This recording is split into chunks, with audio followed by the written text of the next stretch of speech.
So we are slowly getting ready. I do not see anyone yet. Ellen, do we already have already coming? 11, good. Now I see. Good. It's coming perfect. down in the list. Good. So welcome to the event. We have more people joining. So just for your awareness, you can't unfortunately share your videos nor to unmute yourself. It's a setup in a webinar here. So, but do not worry. We have enough time for our engagement together, and we are prepared for that. So wishing all of you a very nice evening, afternoon, or morning, depending where you are. We are at 13 people at the moment, so we still give it a minute or two that people can join. Feel free to get your snacks, your drinks, anything you need before we kick it off.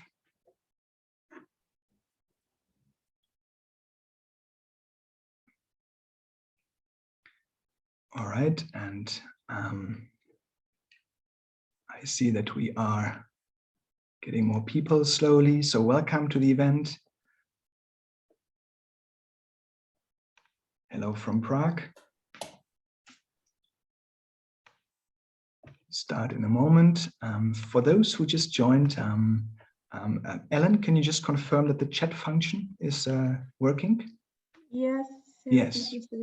Perfect. So for those who just joined, feel free to add into the chat, where are you at the moment? Where are you from, or where are you at the moment? That would be nice. So feel free to use the chat for that. Meanwhile, we wait one more minute for the rest to join. We appreciate that you joined despite the nice weather and vacation times. So thank you for that.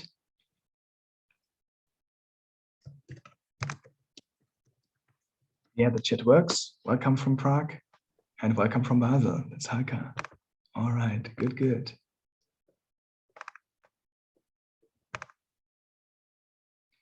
So you should be able to see the screen already. So how to deal with emotions. What do you think, Halka? Should we slowly start? I think we can slowly start. We already have one person, Mark from Seattle. Welcome.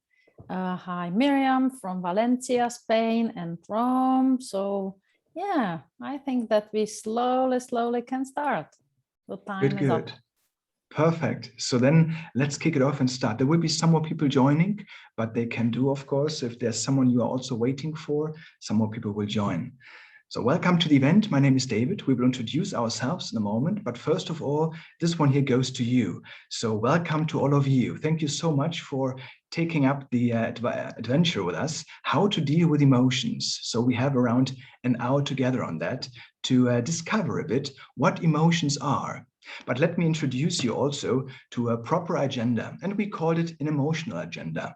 We talk a bit about why. So who we are, Halka and I, but also why we do this webinar, followed by what emotions are and where are they coming from, a bit about major emotions, and also some story time for you, kind of a small break in between. Then we go to some emotional resilience, where we start talking about the tips and recommendations for you. Then we share some more resources at the end and also our contact, of course. All right, so that's a bit the agenda. You can always ask your questions in the Q&A section, so feel free to always use that. You can make also comments in the chat, of course, but for questions, it would be great if you can put it straight into the Q&A. So we will try our best to address all questions today. You can see menti.com, that is the presentation style we can see here. So it's not only for presentation, it's an engaging tool, which we love to use. What I would like to ask you already now is, please use your phone, a second device. You can even use the web browser and open a new window if you prefer. And please go to menti.com as you see it on the screen here, menti.com, and use the code 32989321. That is the code, and no worries, you have to enter the code only once. So there will be a few questions coming up. All right. Before we get there, I would like to ask Halka. Welcome, Halka, to the event. So Halka is hosting the event with me, and I would like to ask her first who she is, but also why is she doing this webinar? Halka. David, thank you very much for your question, and welcome everybody to this event. I am very happy. We have been preparing for this event with David for quite a long time, and we are so happy to seeing people from all over the world. And this is not a small world. I think that your world is pretty big. So I'm currently in Basel, and yeah, I'm sorry for some little noise. Hope to be away soon. I am a professional coach, and I'm also a lecturer and trainer, and I have been doing this job for the last 25 years. What is the connection between me, lecturing, coaching, and the emotions? Well, it's very tight. I grew up in a very good family. Financially, we were very well off, but I grew up in Prague, in Czechoslovakia. The country was not free, and so I didn't know that at that time, but we couldn't speak freely, and we also couldn't speak freely about the emotions. And I suffered about it because from my childhood, I was a very sensitive person.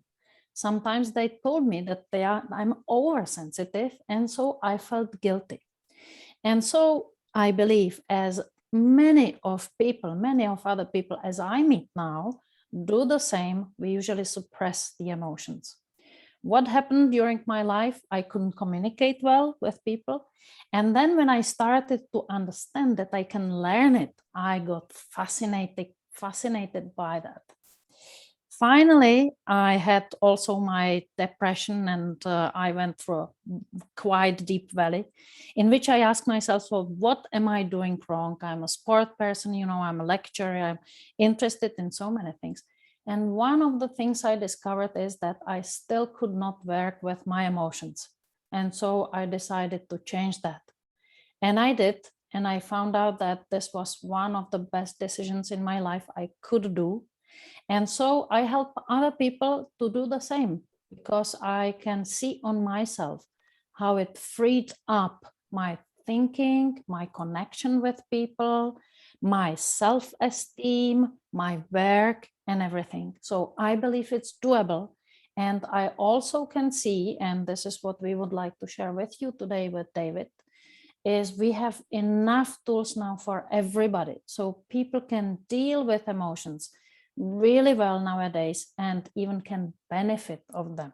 And this is why I'm so happy to be here with you and with my colleague David. Thank you so much, Halka. Thanks a lot. And to add to that, so of course, within our coaching journey, we met each other, Halka and I, and we decided to do projects together. That is more than a year ago by now. We already did a few events in 2019, so that was already the starting point, I would say. But when we talk about coaching and a little bit about me and emotions, so I have to say that I have a background as social worker and drama teacher. I always had a passion for medieval history and drama teaching. You might have seen some small world events with the plague doctor and the night watchman of Prague. That was me. So don't be kind of, don't think that it's a correct memory. So it was me if you have seen that. So I always follow my passion for the things I do. But over the day, I rather prefer to ask questions and otherwise to remain quiet and listen by supporting people to thrive in times of crisis and to get to their best version as they can be. In terms of emotions, I have to say that I had the opportunity to work for a very long time in a big organization, in a multinational environment for a big corporation. And I was always in leadership positions there for the last 10 years, managing expectations, managing teams. So all about what you can manage as a manager. But I turned that a little bit more into how to support and to become a leader and to help people to follow their own visions, but also to create momentum by creating a workforce that is built through coaching methods. So I enjoyed that a lot, but I could see that often goals could not get reached because of emotions that got in between. And that's why I decided that I would love to tackle the base, because it's all about emotions often before we're able to work effectively with each other. That's a bit about me. With that, I would like to go to all of you. I would like to show you a quick picture. So that should be coming up right now.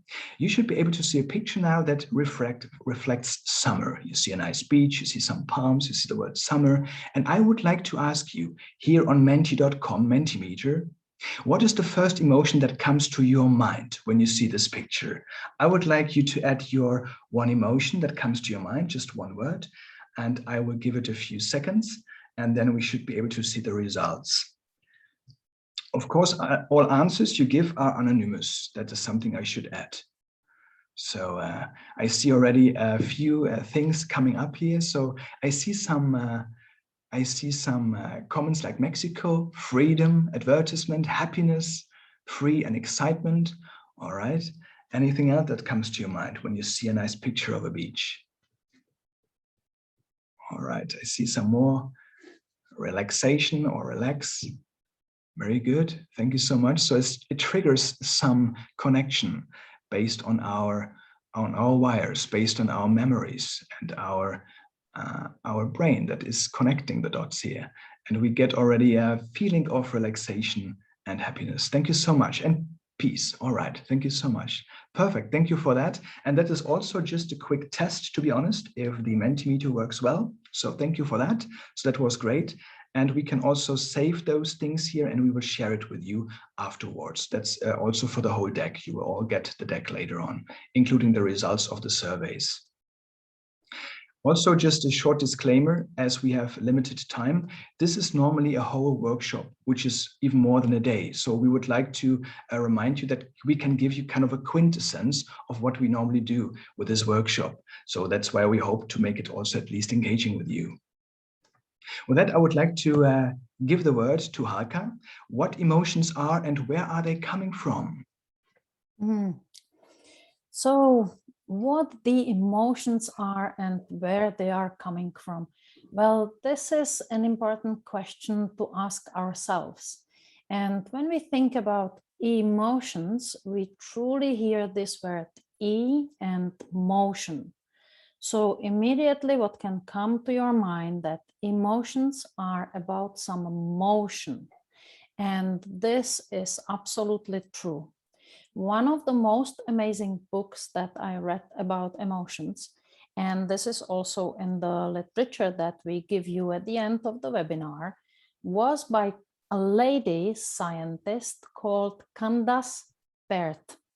And Candace Pert, she was interested in emotions, and she found out that emotions are basically molecules that are running through the whole body.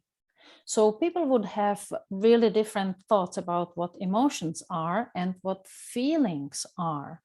But truly emotions are triggered by any thought that we have. So for example, as David just showed you the picture, you see a picture and immediately we start having some thoughts and impressions about the picture.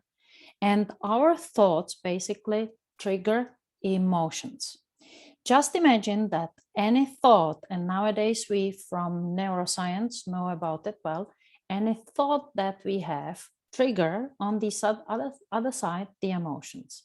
And the emotions are produced in our brain, but they are also produced in other parts of our body, in our heart, in our belly. So we are basically like a chemical factory, and emotions are also called informational molecules. So what information do the emotions transfer? What information? Well, if you think about something, just suppose about a good event in your holiday, some good moment, and you think about it, immediately your body starts to produce those chemicals, emotions, and they start to go through all the body. And we start having some feeling. Now, this is quite simple because we can start feeling either good, meaning that we probably have good thoughts, or we can start feeling badly, poorly. And this is perhaps because we are thinking about some event that it's not so good for us, about some conflict or about something that you saw on the television. Very important thing about emotions is that our brain and our body produces those chemicals. And for our brain, whatever we are thinking about is true. it's real, it's happening now. So we are not disconnected from our thoughts. Now, many of the people have a lot of ideas during the day. Now, I could ask you a question. How many thoughts during the day do you think we have in average? And that's a neuroscientific research. Yeah, so it's a lot. It's something scientists claim about 60 to 70,000 thoughts a day. 60 to 70,000 thoughts a day. But now, and this is why we also have this webinar, people are a lot bombarded by bad news. So what does it mean for the chemistry of the body? That the chemistry of the body, because the molecules are signaling to the body, we are in danger, we are in stress. And so we go into this quick response, 3F, fight, fly, or freeze. We also call it reaction of the body. So once we go into negative emotions, we go into reaction. What the body does, it's basically closing down the system, and the whole system of our body starts to produce second-hand proteins because some of the DNA sequences are closed down. And in this way, also our autoimmune system, which is important for us nowadays, goes into a wrong way, not supporting us. So this is also the second point on the screen, that these molecules are body regulations. They are like messengers, information molecules running through the whole body. So why are the emotions also as a compass? I love this, and I also loved this, seeing emotions like our compass, when I read the book, The Language of Emotions by Carla McLaren, a beautiful lady explaining what emotions are. And basically she says, and many other scientists today, they explain to us that we have only two directions where we can go with our emotions. We go either into the way of happiness and joy and peace and relaxations and blissfulness and well-being. This is perhaps the picture. Or we go into the opposite direction. So we go into frustration or nervousness or anxiety when we hear the news, for example. And so our emotions are truly serving us as a compass, because what we know from the science today is do more of what makes you happy. And this is like a journey. This is like a North Star where we can do. David, what do you think about it? Do you have any question for that? I was often thinking when I hear the word compass, so that it's also a bit up to me how I deal with that emotion. So it is emotions I understand are there. They are not, from this point of view, from a neuroscience point of view, they are not positive, not negative. It's more that it's a question of how we deal with that. I understand there are certain things that happen with the DNA, it's closing down or opening up. So there are certain things that are happening that makes us happy, but it's a conscious decision looking into neuroscience to be happy. And it's a conscious decision to get hooked by emotions. And I understood that we can train that. So that is my understanding, to train how we can deal with a negative impact and to recover very quickly from something that can pull us down. Yes, exactly. Absolutely. And this is what many people are not aware of. Many people nowadays are not aware that much about their emotions or their feelings. And this is because the myth is saying that we should suppress the emotions that we are having. We were brought up, many people were brought up in an environment where to the boys we are saying, don't be angry. And to the ladies, we say, or to the boys, we say, don't cry. And to the ladies, to young girls, we say, don't be angry because you are here to serve. But we cannot suppress our emotions. We cannot. So we need to live with them. Nowadays, the neuroscience shows us the better we can listen to our emotions, the better we can be aware of our emotions, the better we can work with them. And this is where we are coming to also what are the major emotions that we can feel or the feelings that we have. So shall we continue?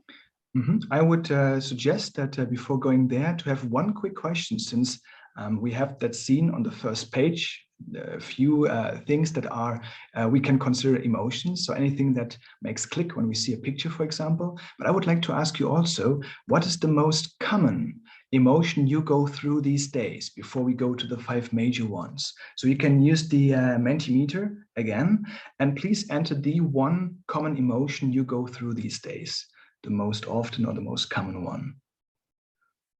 And as we just understood, it's good to name it. And I see the first one coming up to worry. I see the emotion of surprise. Thank you for that. All right, change.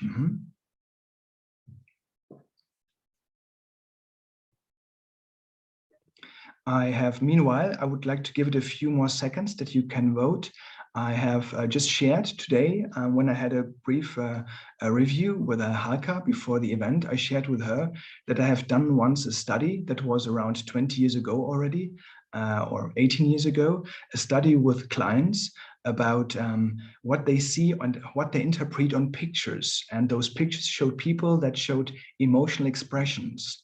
And it was very interesting how different the people actually voted on those. Of course, that was a field study with 200 pictures and around 18 people. I did that for over a course of around 2 months. So it was quite interesting to see what they have in common, but also where are differences. And I see one of them right now. It was one of the biggest one, surprise. And surprise is often something that can be very quickly misunderstood, the face expression of surprise. That was the picture that was most of the time misunderstood. And Halka remembered a similar one, right? It was about a football coach or a football match, and someone looked like angry. Yeah, exactly. You saw only a piece of the face, and the man was looking like that. So many people guessed, oh, he was angry or he was frustrated. But when you saw the whole picture, and the whole picture, you saw the audience, you saw a big football field with people just waving for their fan to give a goal. So it was actually happiness. What we wanted to say with David by that is that when we feel in emotions, we usually do not notice, but other people do. Other people notice our emotions very often much faster than we do. So that's an interesting point, and they can help us actually to realize that we are in the emotions, because then we can deal with them. So David, you were seeing the Mentimeter, and I was watching the chat a little bit. So I see also from Vladislava, she said paradise. Vero, he says fear, uncertainty. I see Analia, anger, uncertain. Vero, how to put the emotions into screens? That's a technical question. Yeah. Sadness, yes, exactly. So now we have basically the most important emotions that neuroscience today understand and recognizes really on the screen.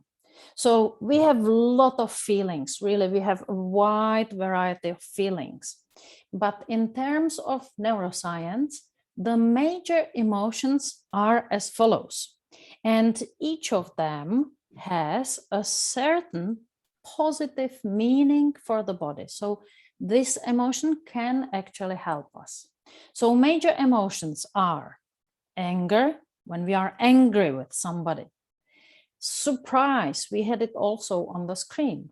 So when we are surprised, nowadays we get surprised every day by the news. And I will say something about the surprise a little bit later. Then fear, of course, if we think about something in future, we can feel fear, and the fear can block us. And sadness, when we need to let go of something because we were preparing for something, but it's not happening. And then joy. So actually, these emotions that you can see on the screen are the most important ones that we deal with. And the rest of our emotions are sort of a mixture of the molecules of these most important ones. Now, as you can observe, as you can see, there are 4, let's say, negative ones and only 1 positive one. What does it mean? What the hell is happening here? So what are these emotions?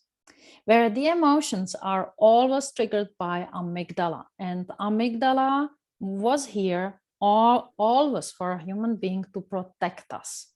So we can observe more negative emotions because they do something for us. They want to put us into some action. So what does anger? Is anger positive somehow? What might be a positivity of anger? What's happening when we are angry? I am angry, or we do like that. So emotion of anger, if we listen to our emotions and we get angry, or you are frustrated, you know, you are angry. So what is anger about? Anger is about boundaries. So when somebody is stepping on your toe, you won't say, go away. And this is the same thing for our emotions.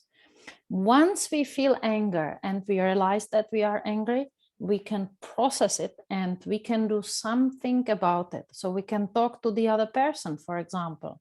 We can correct some behavior that we don't like. We can talk about it. So that's about anger. Surprise. Surprise can be positive. You get a nice package, you know, for your birthday. So it's a nice surprise. But it also can be a bad surprise if you can't fly for your vacation, for example, or whatever. And interestingly, surprise is the emotion that triggers the emotional brain most of all. So either positive or negative, surprise is the most demanding state because it puts us into presence. We need to take our resources and do something about it. So that's about surprise. Then what about fear? You are laying, it's night, everywhere it's calm, and you are thinking about yesterday and you are thinking about the future. And sometimes you think about what about the negotiation that you are going through with your boss or your employee or with a customer or a client, or you are thinking about the whole situation and what's going to happen. So what does fear do for us? Usually the fear blocks us, but when we listen to our fear can bring us intuition. The fear is about like waking us up, because fear does that. So when we dive deep into fear and we truly listen, we can tune in our intuition. Now, sadness. What about sadness? When are we sad? If I break something, if something doesn't happen in my way, if I need to leave somebody, if I need to leave a place, if I leave a holiday that I liked very much, or if somebody very close to us passes away. So this is about sadness. When we are sad and we truly let go, then the emotion of sadness helps us to wash the emotion away, the situation. So it helps us to let go. So also sadness is very positive if we let it go. For a very long time, I couldn't cry. And after my breakdown, when I was learning about emotions, I found out that also I suppressed sadness. And then I cried a lot about many events in my life. But through crying, I truly cleaned all those situations and they do not trigger me anymore. So also sadness is very beautiful and important emotion. And the last one is joy. And the joy is positive. And this is really, as I said already in the beginning of our webinar, that joy is like a north star of our life. when we feel joy, we are on a good path. Joy, happiness, connection, blissfulness, wellness, all these emotions are there to show us that we are on the good path. And with joy, many people also feel guilt because we were said, don't be so joyous, you know, you will see in the future, or something will happen, something bad will happen to you if you are joyful. So we feel a lot of guilt also about anger, by the way. But the opposite is true. We are at our best when we enjoy what we do. Follow your bliss. Joseph Campbell, the hero's journey, very famous author, said, follow your bliss, follow your joy. So follow your happiness, do more of what makes you happy. And when we allow ourselves to do more of what makes us happy, we somehow tune into the universe, and somehow universe starts to work with ourselves and starts to send us synchronicities. So this is something that people can learn. And yeah, and this is something also we practice with David. Thank you so much, Halka. To add maybe 2 quick comments on that. What I find very interesting, what I've discovered about myself, quite painful, is the times of fear in terms of a threat. And it was not anything in terms of a really dangerous situation. You would never consider that. But later, during the studies of becoming a coach, I learned that it's called a threat to the ego. That the threat is also understood when someone has just a different opinion, or when you are having an argument with someone. So that is a moment when I had a challenge to understand where this emotion is coming from. And I tried to suppress that. I just tried to avoid getting into that. That means I tried to avoid people having different opinions, not always, but often. It made the life much easier.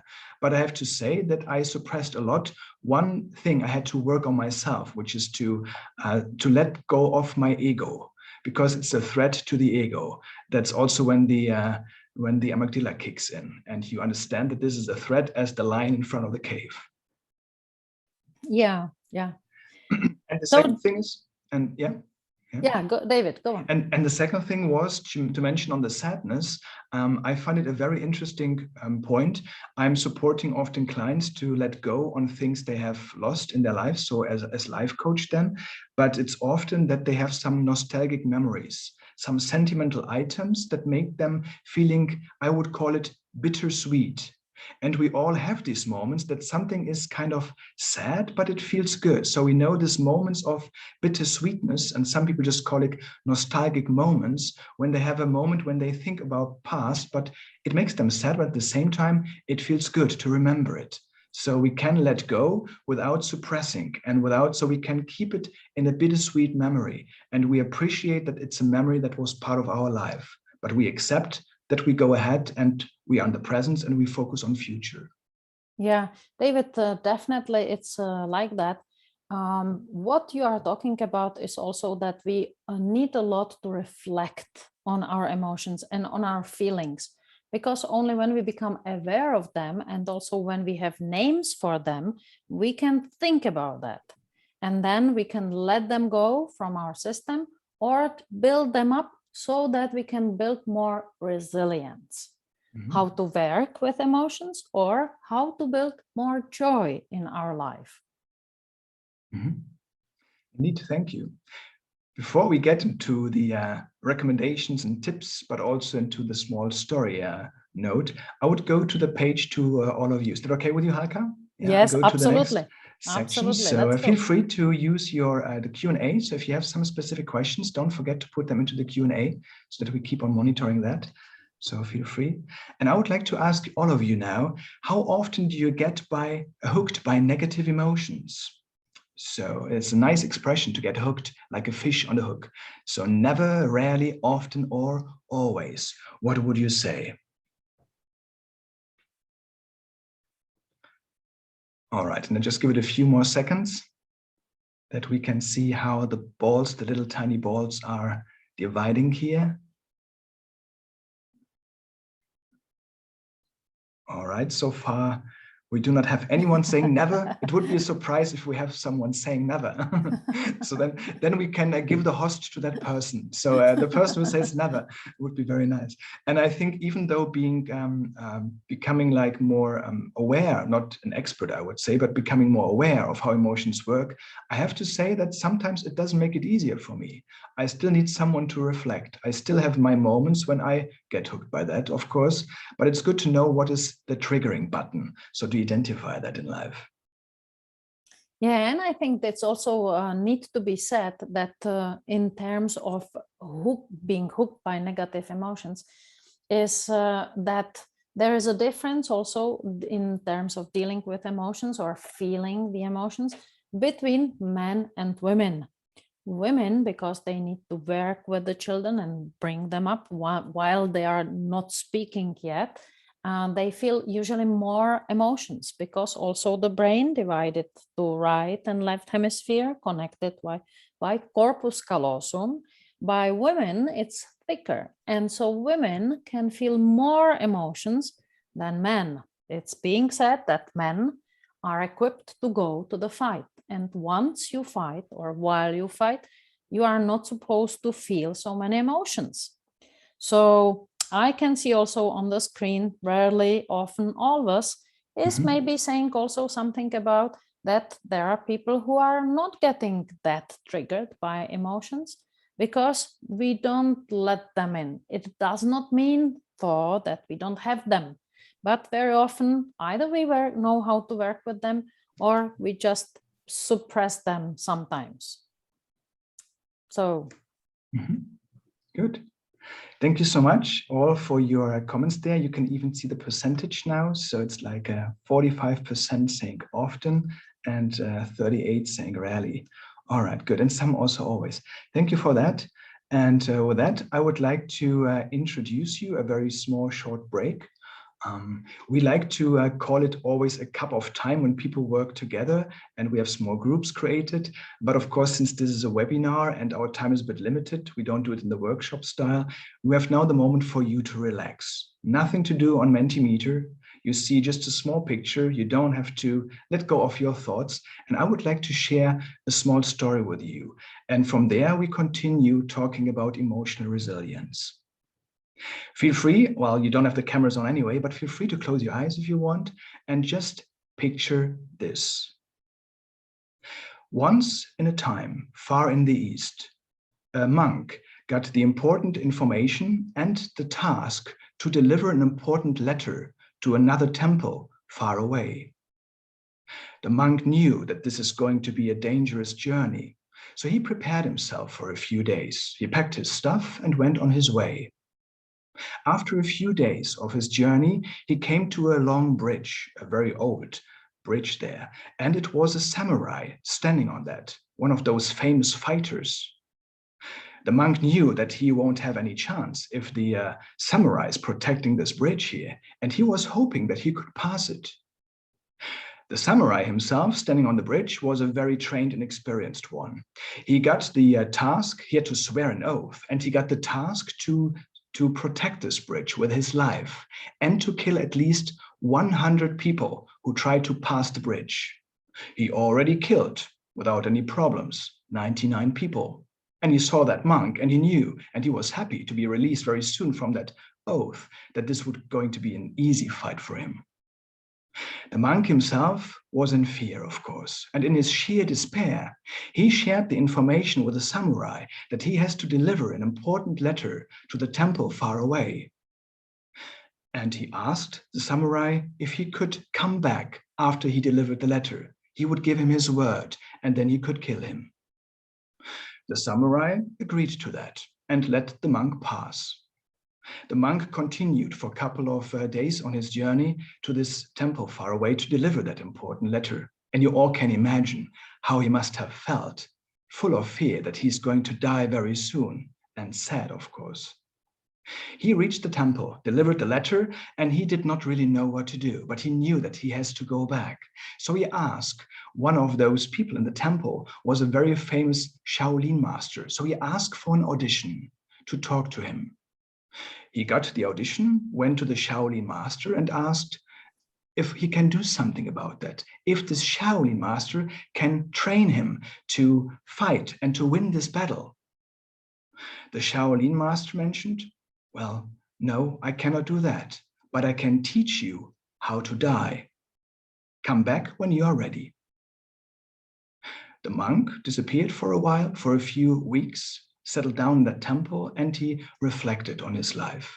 He found himself in meditation and found also peace and becoming calm there. The moment when he felt ready, he went back to the Shaolin master and told him, Shaolin master, I am ready now. What should I do? How can I die? The Shaolin master said, well, it's pretty easy. You just go back to that bridge. You go on the bridge, you stay very calm. You feel your feet on the planks of the bridge and you just wait. When the samurai approaches you, you close your eyes and you just wait, breathe in, and you listen to your breath, deeply in and out. When you feel a very soft breath upon your shoulders, then you know it's over.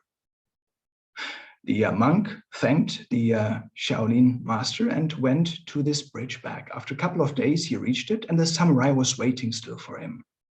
But the moment the samurai approached the monk on the bridge, he realized that something is different because the monk did as he was told.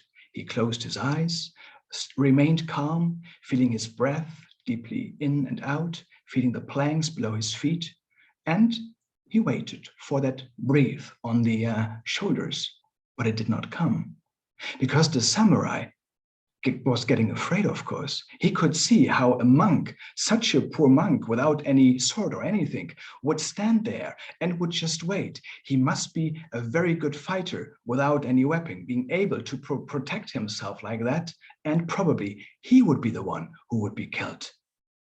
So the samurai then, of course, was the one who fled from the bridge.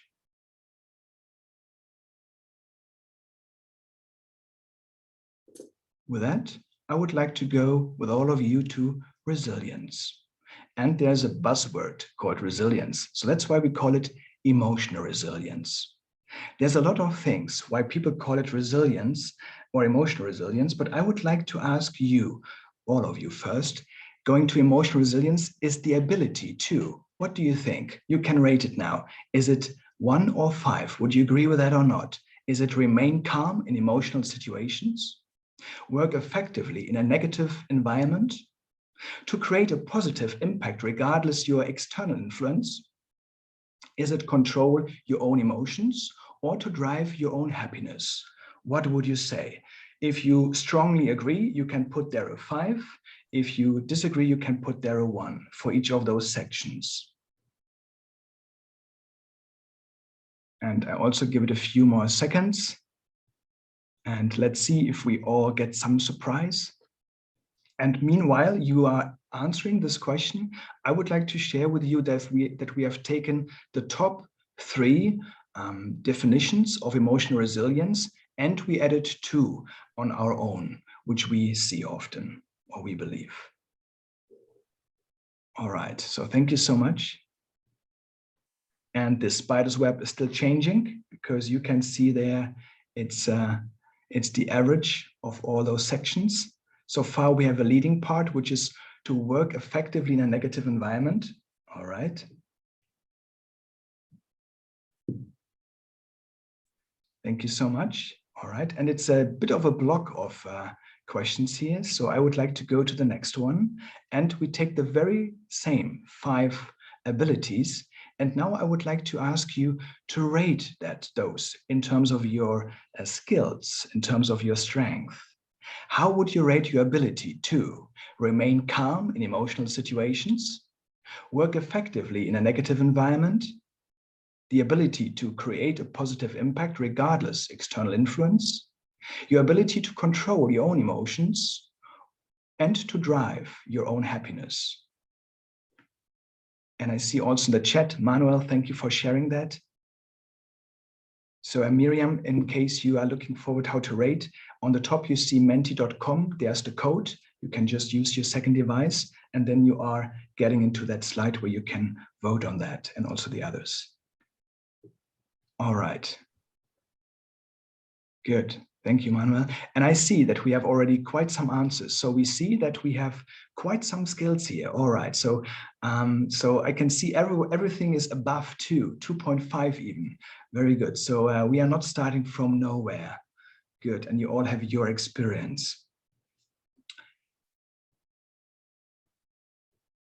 Yes, thank you, Ellen, for sharing the code also in the chat. For those who can't see it on the screen, you have also the chat message. There's the code. All right. Thank you for that. Just give it a few more seconds. Anything you would like to add at this point, Halka? That we give a little I'm bit just more... watching the graph, and it's interesting. So we have remained calm in emotional situations, 3.4. The lowest for now is working effectively in a negative environment. And I'm just reflecting on why is this? And my answer is that we are influenced by the emotions of the others. We have so-called mirror neurons, and through mirror neurons, we capture the emotions of people that are around us. If we are not aware of that, we can also think that these emotions are ours.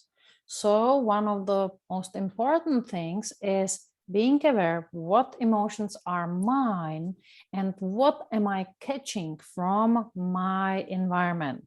And then we have some techniques how to work in negative environment, like in your story of samurai. For example, one of the most important thing is coming back to the body, coming back to the deep breath, inhaling and just exhaling so that we can come back to ourselves. And control our emotions is the lowest one, the second lowest one, or the lowest one at this moment. So there is some work to be done on that, some possibility. Thank you so much. All right, thank you. And then one last thing in the Mentimeter here in this block of questions. What would you say, when is the best moment to build emotional resilience? That is now like an open text. You can put there even more words if you like to. So when would you say is the best moment to build emotional resilience? All right, and I see the first answers coming in. And also for those who can't use the Mentimeter for any reason, feel free to put that into the chat. I will monitor that right now. Good. So before a crisis, when being calm, when not triggered, during a calm period. Yes, so I see a lot of comments in good moments. All right. So where there's a moment you are very emotional, when calm and not threatened. All right, good. So when is the best moment to build emotional resilience? So there's a lot of people who say that you do that throughout the events.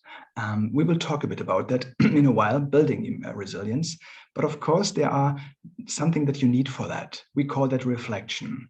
That is also a reason for us, for example, coaches, why we have still ongoing trainings, but also our own mentors. It's not only improving our questions or improving methods and tools, it's improving our personalities and to also deal with emotions in situations where we feel sympathy, for example, or where we are sad with a client. All right, so thank you for that. And I would like to, meanwhile, feel free to add some more.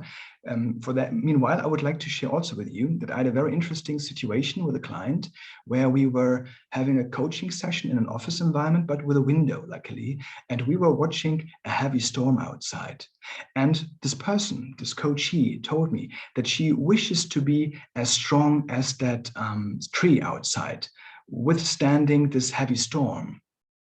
So I asked her, what does she think? When is the best moment to build emotional resilience for her?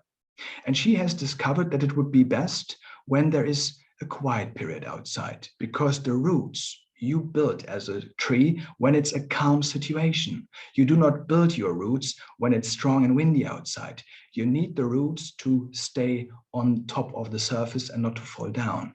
So that is something that always reminds me, despite the fact that it was 6 years ago by now, I always have to think about that when I see a storm outside. All right.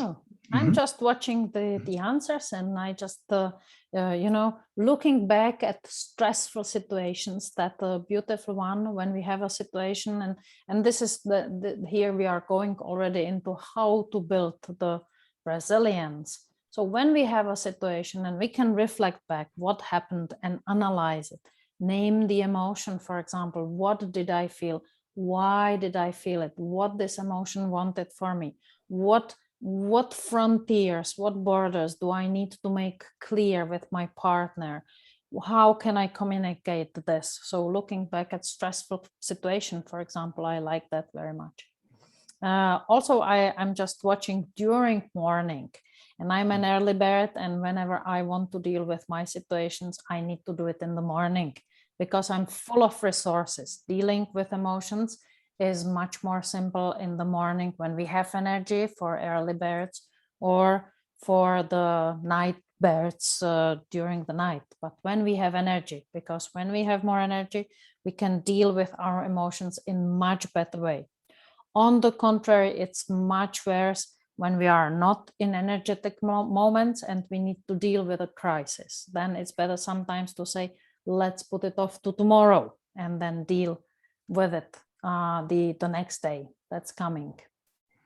So I think we can continue, David. Let's go to the tips and recommendations. And this is so closely connected already with tips and recommendations. So last 20 years, I have been giving seminars on stress management, on how to deal with burnouts. And I usually ask people, so what do you usually do when you find yourself in emotions? And people usually have a lot of I know that when I make the groups of 3 people, they usually come with many tips. And the tips are something like just going out of the situation, just walking outside, changing the environment, breathing, because the emotions are here to put us into actions. So like a samurai. Or getting calm, mindfulness on the other side. Also, talking to friends is very helpful, because when we are full of emotions and we manage to talk to somebody who is listening deeply to us, like we coaches are trained for, then the other person can help us to discharge the energetical charge that we are getting. And all those things people usually do, also get out the physical energy. This is very important. This is like the first aid almost with for dealing with emotions. And then we can start building new habits. So what new habits can we start building? When I got into my situation, I learned to meditate. So meditation and mindfulness, and this is the connection with David's story. When the monk wanted to cross the bridge back, first he retreated himself. When we retreat ourselves from the external world and we go into meditation, the whole system can get aligned again. And so meditation and mindfulness are great movements in the world today. There are many applications, and just breathing in and breathing out and doing 10 minutes of meditation is a great recommendation that I can suggest to you. The next one is kindness. There are many studies that show that when we do kindness for strangers, we somehow feel very special inside. And so the kindness can be our daily practice. It doesn't need to be something big. It can be smiling at a stranger or opening the door for somebody in the supermarket. Or it can be also in traffic, letting a car in front of you to go to the queue. So these can be very small things, but kindness is infectious. And it's even deeper when we do it for strangers, for people that can't give it us back. But because it's infectious, usually it will go to other people. And the last one I have here comes from Daniel Siegel. neuroscientist working a lot with young children and teenagers. And he observed in his research that whenever we manage to name the emotion we are in, the emotion tends to switch off. So name it to tame it. And I practice this with children and with people. And it's enough when somebody else says to you, well, I see you are angry. And I say, oh, yes, I am angry. And then suddenly the emotion goes away. So David, what are your tips and recommendations? So to tune in there, so I would like to comment on one important thing for me, which is this kindness, which is about, from my point of view, to you might have heard about that. It's a say, you might have heard about it, that a true selfless act always sparks another. What Halka just described, I call that also unconditional kindness. And that is something you give really to people without expecting that you would get something back in return. And it does not mean that you give something like practical or material to people. I also like to follow the idea of learning and teaching one. And this I do every day.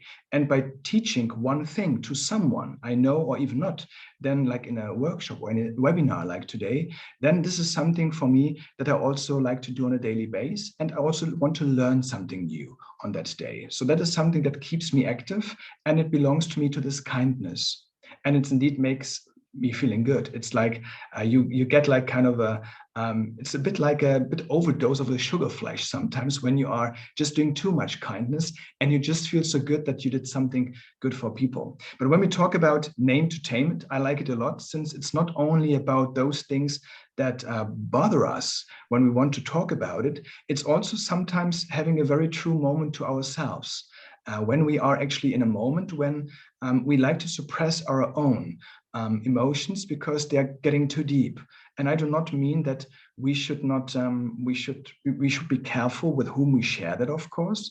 Absolutely. But I think opening it up is very important. That can be done in an anonymous way, that can be even in a therapeutical way, or with friends, as mentioned. So I think it's very important to name our emotions and to let that out. Often people call it a check-in when they do that, when they see each other even in work environments by now. A check-in to mention, how do I feel at the moment, in the very same moment? And just getting it out, it will not cross my mind anymore, and I can focus on what I do. And I like to do this practice also for myself. And that is also one way how, as Miriam asked, how I was able to get off my ego. That was, I call it, which is another thing to learn, it's like humiliation. And that's the ability to listen to feedback and to take that serious. So that is something that helped me a lot to work on myself, but I had also to learn to accept feedback. That could be hurting, of course. So just to mention that feedback is something that belongs in life to that, to name and tame it. Because through feedback, we also understand what we trigger with our emotions. And then we can also deal even with our ego. So David, thank you for your sharing. Now I'm observing our timing, and we are slowly going to the end. So we would like to give you some tips on good readings. So everything you see here on emotional resilience in terms of literature are really great books and resources. So here you can find out more. And we will share this list with all of you. And last but not least, you see also our overview of our contacts. So feel free to reach out to us. We will share this deck, that you also have our email addresses. We know that we could just give you a bit of a glimpse of what we do in workshop. If you're interested in a workshop, feel free to approach us. Happy to give you more information and dates on that. And besides that, we were thinking about, to lead kind of by, to put the words into action, but also to walk the talk. We wanted to lead a bit by example, and without any conditions, we wanted to give something to you as a member of the small world and being part of our webinar today. We would like to offer you that you can approach us, Halka and me, to get a free coaching especially when it's about the dealing with emotions. So we know that we did not have any one-on-one time here in this webinar. So feel free to reach out to us. There's only one small tiny condition, so you don't have to sign up for anything, but it would be good if you do that within the first week now, so that you do not have a situation in 5 years and you think like, oh, I remember Halka would give me a free coaching. So so that is something we would like to kindly ask you to just be mindful of that. So to approach us within the next week through any of those contacts here, and we give you a free coaching of around 30 minutes and no need to pay for anything there. All right. So Good. there are a lot of feedback coming. So we thank everybody. Thank you so much. Very informative, great team backstage. Questions, certainly contact you. So thank you also being so engaged, which we like, because we like engagement. We don't believe in this informative only style. We think that people know so much, and this is what our coaching profession is also about, that you have resources to deal with any situations you are with yourself or with a good coach.